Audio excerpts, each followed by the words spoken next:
Hello, and welcome to Season 5 of Lightwork Presents Everything is Connected. I'm your host, Folasade Ologundudu, and on the show, I'll share the interesting and inspiring stories of artists, critical thinkers, thought leaders, and art professionals on a wide range of topics about life, work, society, success and failure, and the ways in which we navigate life. We talk about our inspirations, concerns, and the ideas that motivate and propel us to create. Much of the show centers on visual arts and its pervasiveness in our society, how culture shapes our lives, and the responsibility of artists and curators not only to be truth tellers, but to advocate for and care for the massive impact that culture plays in our lives, from the things we believe in to the ways in which we understand ourselves. As I travel to art fairs, gallery openings, and events within the creative industries, both in the U.S. and abroad, join me in discovering and learning about some of today's most interesting and dynamic artists and creative professionals. If you're new to the show, I'm glad to have you here. If you've been on this journey with me for a while, welcome back. Let's get it.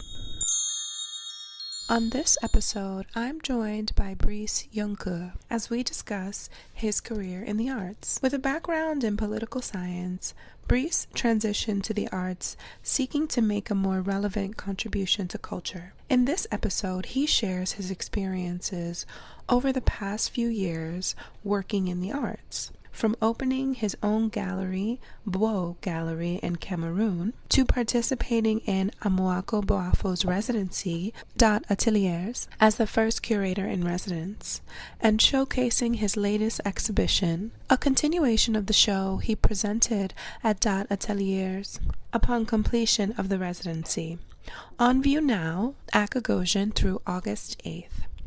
The exhibition, ever so present too, between home and elsewhere, brings together the work of 4 contemporary African artists: Luke Agada, Amoako Boafo, Josèfa Ntjam, and Emma Prempeh, to explore themes of displacement, migration, and the tension between memory and reality. In this episode, Brice reflects on his transition into art curation and underscores the importance of presenting complex and rich contemporary African art practices. He also recounts his journey into the art field and the necessity of creating spaces for African artists to showcase their heritage and contributions to global cultural production and ingenuity. Let's dive into my next episode with Brice Yonkeu. Brice Yonkeu, I'm so happy to have you join me on an episode of Everything is Connected. Thank you for having me today. It's truly an honor to be able to speak with you. It's been some time since we first saw each other. And as I reflect on your show at Gagosian, the residency that you've done at dot.aterliers, Amoako's residency, the time that we spent in Ghana, I want to talk a little bit about what your journey has been like in that couple of years since we first met. It's been about 3 years now. Truly. At the time, I was solely advising and curating shows independently. A few things have happened in between that time and now. I opened an art gallery in Douala, Cameroon, Bwo Art Gallery. I curated a few other shows across the continent, in Nigeria, in Ghana as well. And yeah, that's pretty much what I've been up to in the meantime in those 3 years. So that's been keeping you quite busy. You have a show on now at Gagosian Gallery, Ever So Present, version 2. So maybe we can jump in right there and talk a little bit about the show. And then we'll get to some of your initial beginnings and your start in the arts. But as we talk a bit about the show, can you share with me, in this second version, what do you find is quite different than in the first exhibition? I would say that what is different is the fact that I was able to have conversations with the artists prior to staging this exhibition. When I was in Accra, the first version was inspired by the body of work that had been collected by dot.aterliers. And so I had minimum control over how the artists would approach the topic or whatever the conversation may have been. I was really moved and directed by what I saw. And this time around, there was a lot more intentionality in the approach to the curation. And one thing that was also very different and interesting was just the conversations I was able to have beforehand with the artist. So just to clarify, in Accra, I created the first exhibition looking at the works of the artists who had been in residency in 2024 at dot.aterliers. And this new iteration is there's a nod to Accra and to dot.aterliers, but the artists were not in residency there. So we did have a bit of time to talk about the curatorial vision for this exhibition, and I was able to have a more liberty in terms of the direction that I wanted to give to the show. There are these ways in which a show really changes depending on where it is, depending on what the curatorial theme is, depending on who the artists. Each exhibition is able to stand on its own. When you think about your curatorial practice and your interests in developing exhibitions, how do you think about the placement of the artists that you work with, as in platforming their work in an exhibition? Or how do you think about the decisions that you make in order to choose or include artists in a show? Specifically with this show, Ever So Present, how did you decide on the artists? With me, when it comes to curation, I always take into consideration the audience that will be receiving the body of work, and I take into consideration the location. Essentially, the way that exhibitions come to me or ideas for exhibition come to me, it's always in a very organic way. It's about my ability to just be, in tune with what is happening around me, to be in tune with myself, and to think about conversations which we don't have enough, whether in our society or in the art world. And putting together this exhibition, it was truly a response to the things I have been seeing Black people, especially Africans, across the world since the end of colonization. I hadn't had the opportunity before to engage with a body of work that dealt with the impact of dislocation on identity formation. And for me, it was important, and it became quite evident that this was the proper time to put forth this visual conversation. In Accra, there was a focus on how dislocation affects creative exchange because of the artist residency. And here I was mostly interested in how the relationship between dislocation and identity formation.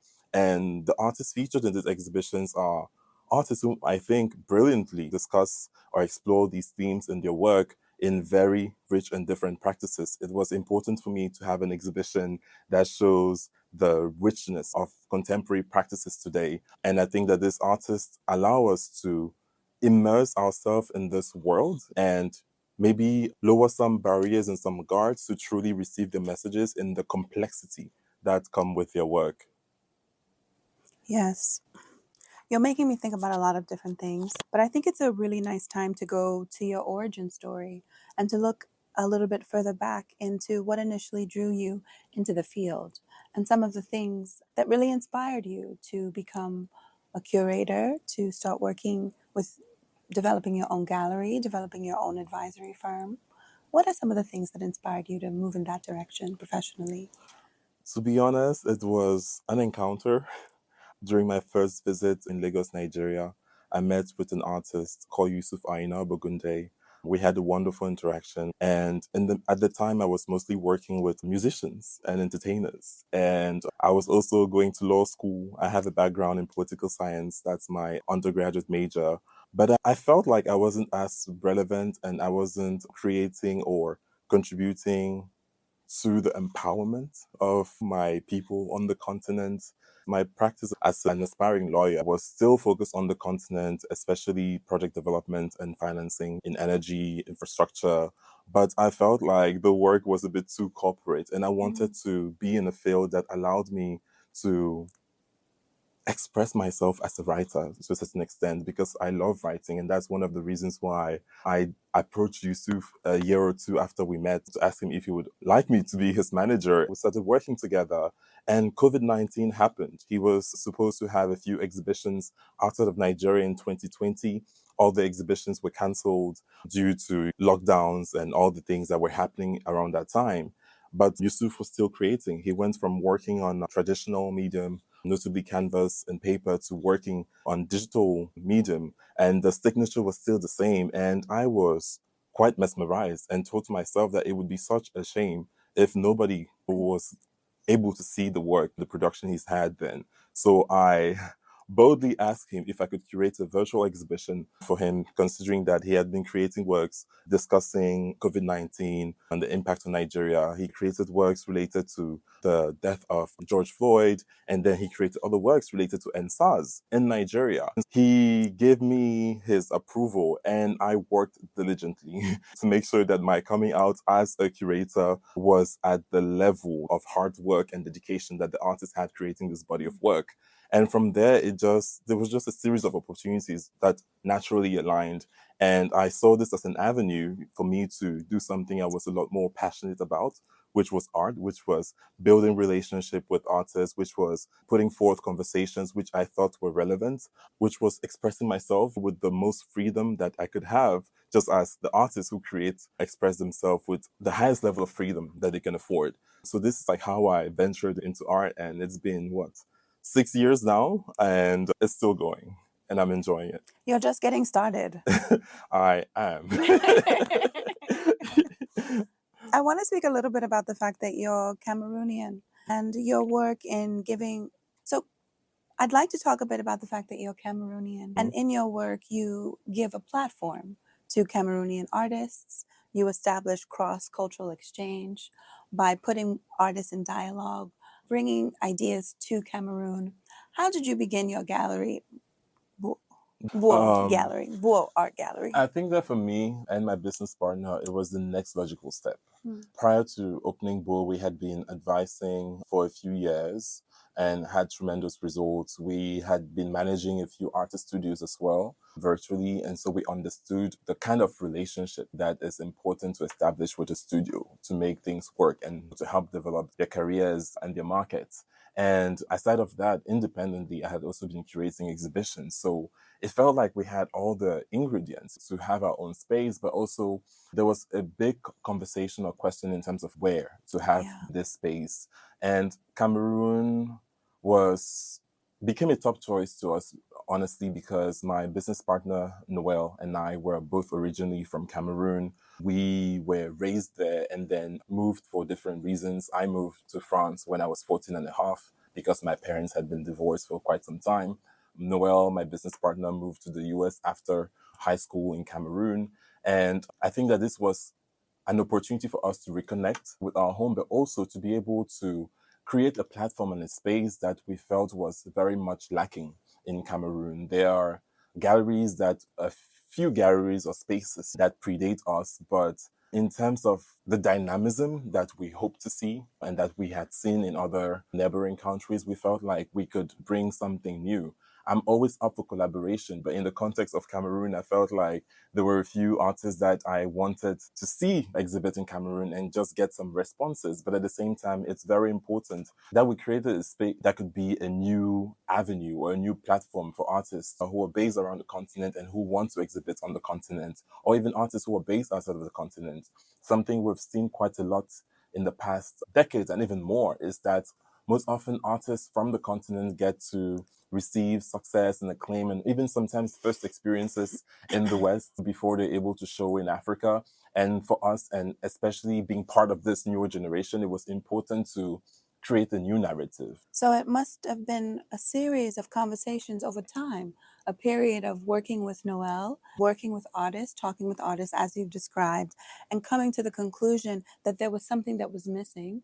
Totally. And even in addition to that, there are incredible artists working from Cameroon, and there are incredible curators who have come out of Cameroon. So it felt a bit of an imbalance that we have such talent, but we don't have enough platforms or spaces to amplify what is happening in Cameroon and to put that spotlight through conversations with other parts of the world, with other artists. I really love the idea of having a Pan-African space and also having a gallery space which becomes a place of education and knowledge. When we had our inaugural show, there was a group of students, 6 students, who traveled 6 hours by bus to be able to attend the opening and to be able to engage in person with the work of Sese Langwe, because He was based in Cameroon until 2021, but never had a solo showing in his home country. So even us coming to Cameroon with this show by Sesame, who had been working with for the past 3 or 4 years and who had never received that sort of acknowledgement in his home country, it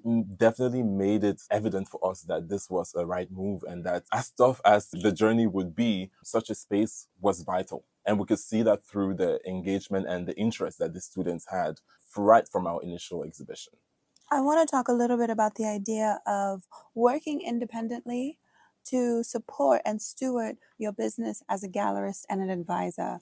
How do you see those two being interdependent, and why is it important for you specifically as you're growing and continuing to develop and continuing to do more projects? Why is it important for you to have independent projects that you do outside of those spaces that you've created for yourself? I mean, if I'm being honest, I want to keep it fun. I feel like being able to independently curate exhibitions allow me to never depend on it to be able to exist within the space. It allows me to put forward conversations that I feel are necessary. Yeah. And the advisory part for me is a continuation of one of my own leitmotifs, which is about amplifying stories and our visibility. I've been fortunate enough to work with collectors who are based across the world and who collect artists from various regions, and being among those people who educate them a little bit more about the production of artists based on the continent or elsewhere, but who are Black like me and who have similar stories to mine. Being able to help them diversify their collections is something that is truly rewarding, because I know the impact that this works have on the people who are on the receiving end. Absolutely. At the end of the day, it's all about, there's something, I'm interested in those subconscious effects that art has on the individual. These are things that I am always aiming for through my curation, and the kind of art that I'm looking at. When I curate or leave a show, whether it's mine or anybody else, there's always this quote by Maya Angelou that resonates with me. And it may not entirely apply to this context, but it's something that I have been living with since high school. And that has guided me in many ways in my career, in my journey, even as a student. And it says, you may not, you, now I'm translating and I have so many things coming to my mind. It says, people will forget what you say, people will forget what you did, but people will never forget how you made them feel. Absolutely. You know, how people feel in response to an exhibition, in response to an artwork. For me, it's the goal. It's the most important. And that's what I'm continuously working towards and chasing with every exhibition that I have. And I'm also very much aware of the fact that some of the shows I've staged were in spaces where certain political conversations can't occur. And being able to have artists and have exhibitions that play with lines. They're not direct, but they're implicit references to certain political situations, to certain realities that we're not necessarily able to discuss openly, has also been something that I take into account in my curation, and really working towards that transformative state of the people who are receiving the work that I do and that these artists do with so much dedication and passion. Yes, that sounds like you're very passionate about what you do, and I like that. I'm thinking about a few different things, and one of them is the idea that Cameroon is a francophone speaking country. That's a conversation. You've spent a significant amount of your lifetime in France. You've curated across different countries within Africa, within West Africa as well, and across different regions, I should say. And I think that this notion of Black people and African people coming back to the continent, returning home or reestablishing a connection with their home is very important. And while this may not be a direct question, it's more of a conversational piece for us to discuss.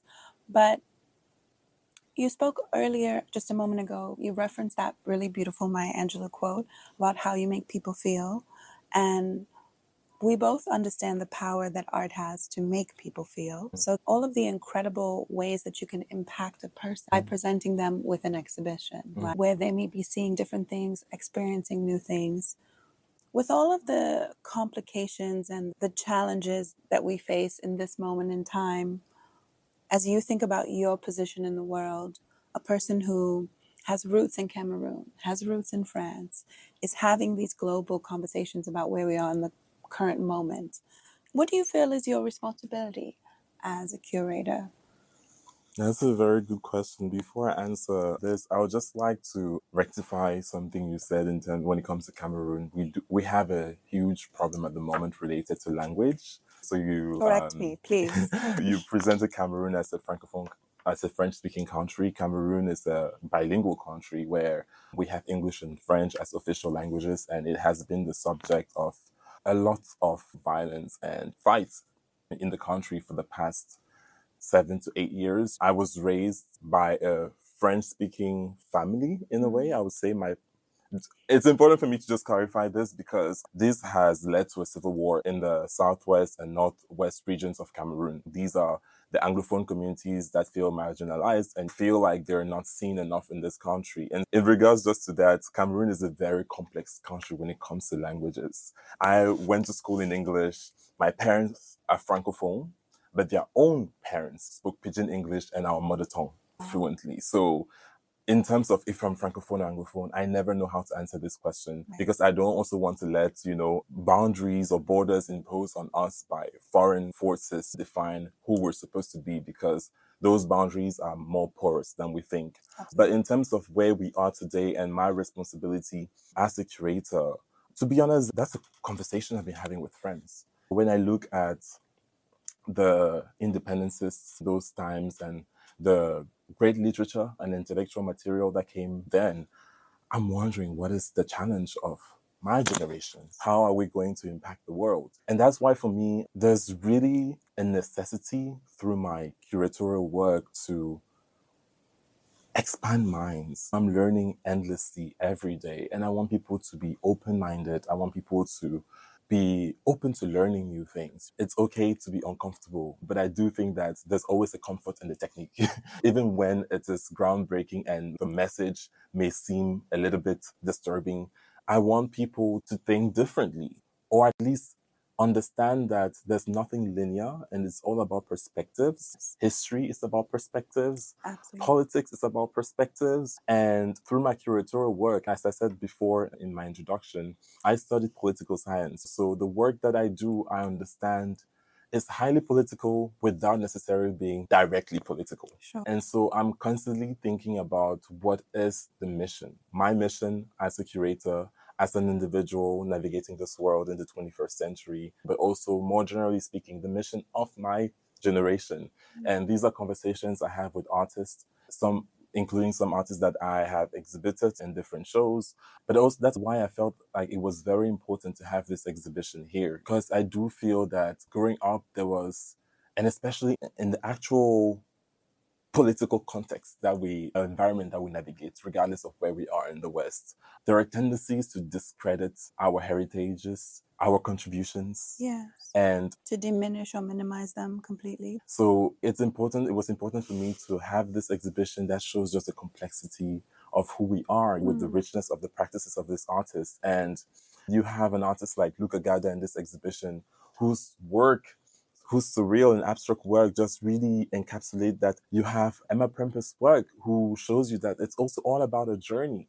Memory, timelessness. There's something about her work that feels like you're passing through scenes from different periods in time. And even for Josèfa Ntjam, seeing a work that is built and constructed by someone, who was born and raised in France, but who makes a point to understand her ancestry and to also understand the multiplicity of our histories and identities as Black people to create those futures that we want collectively. I think it's important. And having Amaako's work that is just celebratory of our essence, of our beauty, of who we are as Black people, it's important to include in this exhibition artists who, for me, are relevant to our time. These are pieces that we appreciate today, and these are still pieces that we can appreciate 20, 30, 40 years from now when we have these conversations. And for me, as a curator, as a gallerist, as an art advisor, and everything else that I may represent, relevance take precedence. Yes. Wow. somewhat speechless with everything that you said. But firstly, thank you so much for giving me a bit more of that background and correcting me with regards to how I described Cameroon as a francophone country, because I think us as a people, but also just in general, unlearning what you think you know and relearning and being open to difference, being open to new perspectives is really important. So thank you for that. Don't mention. So as we round out the episode, just a few more questions. One of the things that I want to talk about, because you mentioned it as far as this specific show, ever so present to Gagosian, one of the things that I'm thinking about is not only how you're working with emerging and established artists, but the hang of the show is quite beautiful. You ended on Amoako's work, and as I recall the orientation and the hang of the works, I love that Amoako's painting and the figure in the painting with her arms outstretched is this almost incredibly beautiful welcome into the space, but it's also her gesture is showing you this new body of work by more emerging artists that are the next generation. All of the other artists you mentioned are newer, but still have these rich, dynamic, and beautiful practices. So I just loved that aesthetic choice because it really does come through quite strongly. Yeah, when you're curating a show and especially when you're a guest curator, you work in different spaces, and one thing you need to understand is the vision behind the space to be able to properly utilize it. Understanding the space is one thing, understanding the work is another. Putting them in conversation is just the nail on the head, as they say. Exactly. When I saw Amako's work for the first time, I just knew it belonged there. I saw it bridging a gap between the conversations that were happening on the two other sides of the gallery space. There's an openness. There's something warm as well about it. And some people also mentioned something chromatic about the way that the works are hung. These are all intuitive. I'm thinking about how each work, each artist will be able to resonate within the space and complement each other. For me, curating it's about creating visual dialogues between artworks. And that was the way that it worked the most for me. And being able to have artists of different levels is also important because it shows continuity in creation, in the richness, and emphasizes the richness of our practices, of artists working today and who are African. And you can't isolate artists based on a certain status. At the end of the day, I think that when the conversations they have, when the topics they explore match, it's all about the work. Yes.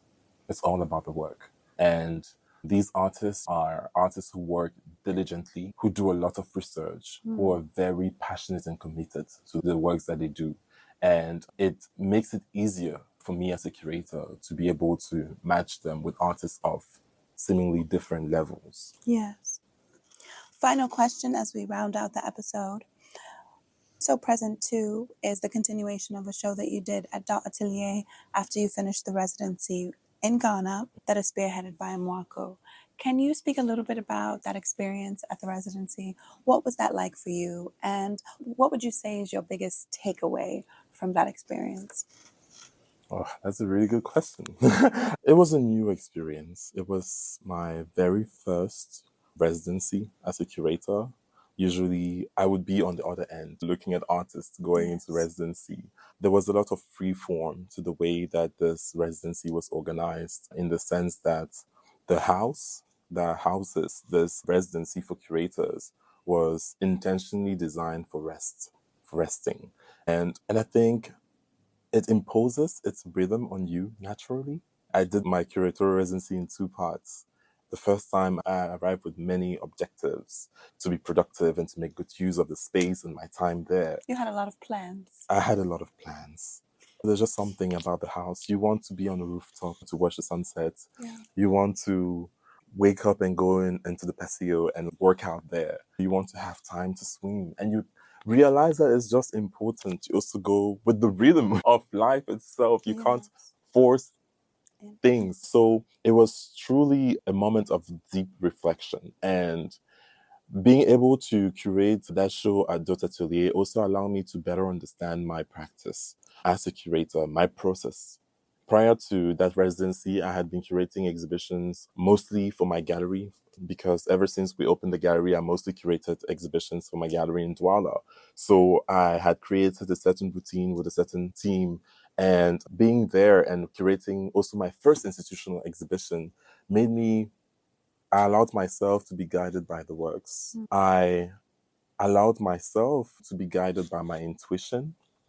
And these are huge takeaways, because I was also able to be productive in that specific context as it relates to this exhibition more than I thought I could. And I'm honestly grateful to Amoako for creating such a space. He doesn't have to do this, but he is doing it. And it's truly something innovative on the continent, and it's truly filling gaps in the art industry on the continent. Often lack spaces or platforms to express ourselves. And to see someone who so generously supports artists, curators, who creates an ecosystem for us to be able to exist, I think it's truly commendable. He deserves his flowers, to be very honest. I hope that more projects like this are able to arise across the continent. It's not an obligation, but it would be truly impactful for our communities around the continent to be able to have the same level of platforms and spaces that Amoako and dot.aterliers have been able to offer to various actors of our community. Yes. I think we've come to the end. Rest is so important. I think so many of us work so hard and that we don't always have time for breaks. So to hear you reflect on the generative time that you had at the residency and how that impacted your curatorial practice is really beautiful to reflect on. And the wonderful thing is that we see the second iteration of that now. In the present moment, ever so present to your show on view at Gagosian. Brice Yonkeu, I'm so happy that you joined me on an episode of Everything is Connected. Thank you so much for your time today. Thank you so much for having me, Folasade, and thank you for the immense work that you do. It's truly necessary, and I enjoyed this conversation.